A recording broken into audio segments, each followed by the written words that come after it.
Hi there, in this video I'll show you how to adjust motion detection sensitivity on your Eufy Indoor Camera E220.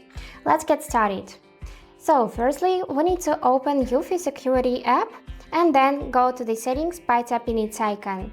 After this, select the motion detection tab, and before adjusting sensitivity, we just need to enable this motion detection. So, after you enable it, you'll receive such notifications about the detected motions. And now we can change the sensitivity.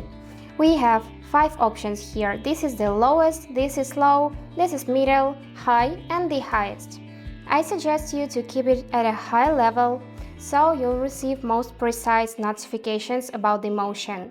And also, additionally, you can enable motion tracking so that the camera will track your motions and move in its direction. And that's it! I hope this video was useful for you, and thank you so much for watching.